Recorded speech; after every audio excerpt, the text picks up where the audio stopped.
বেহায়া নির্লজ্জ কোথাকার, লজ্জা করে না তোমার? তুমি একজন মুসলমান।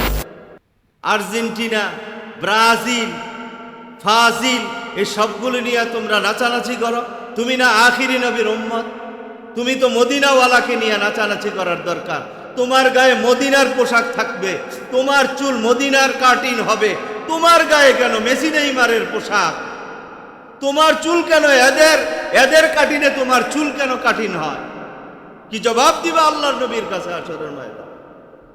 কি জবাব দিবা তোমরা? মান তাশাব্বাহা বিকওমিন ফাহুয়া মিনহুম। যুবক শুনে রাখো, মদিনাওয়ালার কথা শোনায় যাই, মানো আর না মানো, কবরে একদিন স্মরণ করবা। ওবাইদি হুজুর বলেছিল, মান তাশাব্বাহা বিকওমিন ফাহুয়া মিনহুম। যে যে জাতির সাদৃশ্য অবলম্বন করবে, নবী বলেন হাশরের ময়দানে তার সঙ্গে তার হাশর হবে। তুমি এবার ঘুমের ঘরে ঘুমানোর আগে চোখ বন্ধ করে চিন্তা করো, যাদের জার্সি পরে সমর্থন জানাইতেছ, সাদৃশ্যতা অবলম্বন করতেছ, এদের ঠিকানা কোথায় হবে ভেবে দেখো। এদের ঠিকানা যেখানে, তোমার ঠিকানাও সেখানে। এদের কাতার যেটা, তোমার কাতারও সেটা। অথচ তুমি মুসলমান, তোমার মা বাবা মুসলমান, তোমার দাদা মুসলমান, তুমি জুমা পড়তা, ঈদের নামাজ পড়তা, কিন্তু এদেরকে সমর্থন করে, এদের জার্সি, এদের সাদৃশ্য অবলম্বন করে তুমি চিরকালের জন্য জাহান্নামী হয়ে গেল। কথা ঠিক কিনা বলে? বেটা তুই খেলা দেখো বদ অভ্যাস, হয়তো তওবা করবি। খেলা দেখ, মনে মনে কো আল্লাহ তওবা করার তৌফিক দান করে। কেন ওই খেলা দেখা অন্য এক বিধর্মী, যারা আমাদের মুসলমান ভাইদেরকে মাইরা শেষ করে ফেলতেছে, এরা 24 ঘন্টা এই ফিকির করে মুসলমান দুনিয়া থেকে কিভাবে বিদায় করা যায়, ইসলাম ধর্মকে কিভাবে নিশ্চিহ্ন করা যায়, মুসলমানদের সব কিছু কিভাবে বাদ দেওয়া যায়। দেখেন, একটা দুঃখজনক ব্যাপার, আমাদের মুসলমানদের কালিমা হইল কি বলেন?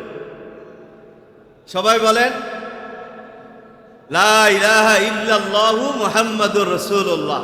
এটা হইল আমাদের কালিমা, এটা আমাদের গর্ব, এটা আমাদের অহংকার, এটা আমাদের মর্যাদা। কি কথা ঠিক কিনা?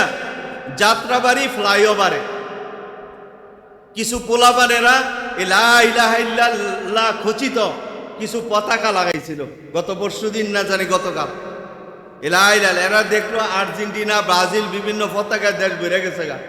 তো এরাও কিছু ইসলাম প্রিয় লোক আছে না, এরা লা ইলাহা ইল্লাল্লাহ খচিত কিছু সাদা মধ্যে কালো এই লেখা লা ইলাহা ইল্লাল্লাহ এই কালেমা খচিত পতাকা লাগায়। কে বা কারা এই রাতের বেলা এই পতাকাগুলি খুলে ফেলে? তো আমাদের আরো কিছু ভাইয়ারা কি করলো, আবার দিনের বেলায় পতাকাগুলো কালকে লাগাইছে ইচ্ছা করে। যেখানে একটা করে ছিল এখানে 2টা করে লাগাইছে। তো সাংবাদিকরা পুলিশের জিগা এই পতাকাগুলি খুলছে কেটা, কইরা আমরা জানি। তো আপনারা প্রশাসনের লোক একটা কালেমার পতাকা লাগাইছে, অন্য দেশের পতাকা লাগাইলে খোলাও হয় না, বাধাও দেওয়া হয় না।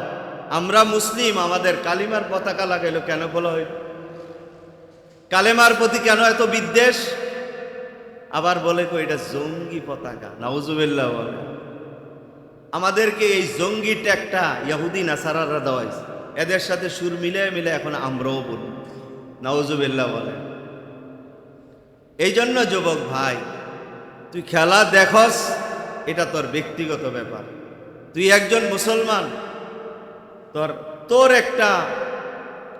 তোর একটা বৈশিষ্ট্য তো থাকার দরকার না রে ভাই? কেন এই গেঞ্জি পরতে আমাকে? কেন তাদের এই পতাকা বানাইতে হবে?